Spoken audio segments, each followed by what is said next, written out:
നിന്നുള്ള ഓക്സിജനാണ് നമ്മൾ കൊടുക്കുന്നത്. പിന്നെ അങ്ങനെയുള്ള ഒരാള് ബോധം വന്നിട്ടില്ല എന്നുണ്ടെങ്കിൽ എത്രയും പെട്ടെന്ന് നമ്മൾ ഹോസ്പിറ്റലിൽ എത്തിക്കണം. ഇതൊക്കെയാണ് ചെയ്യുന്നത്. അതേപോലെ തന്നെ നമ്മൾ റോഡിൽ കൂടെ നടന്നുകൊണ്ട് ഒരു ആക്സിഡന്റ് കണ്ടു നോക്കും. ആക്സിഡന്റ് കണ്ടു കഴിഞ്ഞാൽ നമ്മൾ ആദ്യം ചെയ്തു കൊടുക്കുന്നത് അതായത് ഈ വൈപ്പിന്റെ അവിടെ കൈ വെച്ച് സൈഡ് അടിച്ചു കൊടുക്കുക.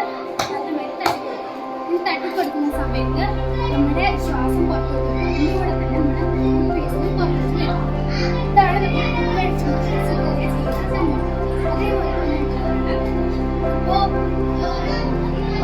ഒരു മുറിയിൽ മൊത്തം തീ ആ തീ ചെയ്യുന്ന സമയത്ത് അതിനുള്ളിൽ പെട്ട ഒരാൾക്ക് ആ സൈഡിൽ അവരെ ഓക്സിജൻ കിട്ടുന്ന സ്ഥലത്തോട്ട് അവിടെ ബോധം വരുന്നവരെ അവർ കാര്യമാണ് ഞാൻ പറയുന്നത്.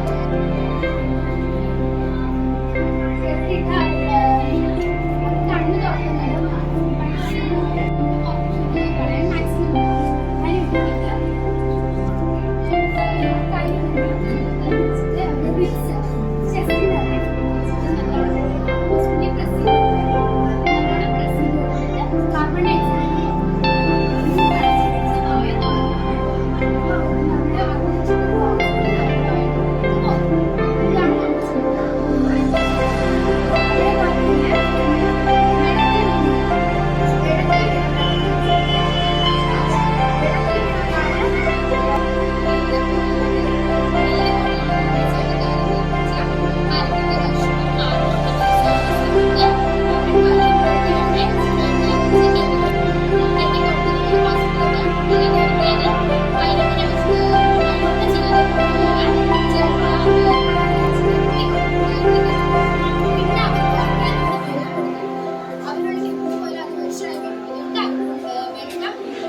പാടില്ല.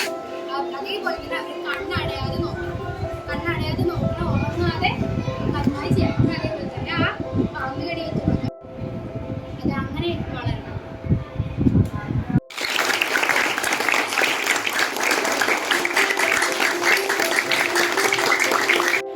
ഇതൊക്കെ നിങ്ങൾ വഴികളിൽ ആരെങ്കിലും ആക്സിഡന്റ് ആയി കിടക്കുന്നത് കണ്ടാൽ വെള്ളത്തിൽ വീണൊക്കെ ചെയ്യില്ലേ? ധൈര്യം കിട്ടി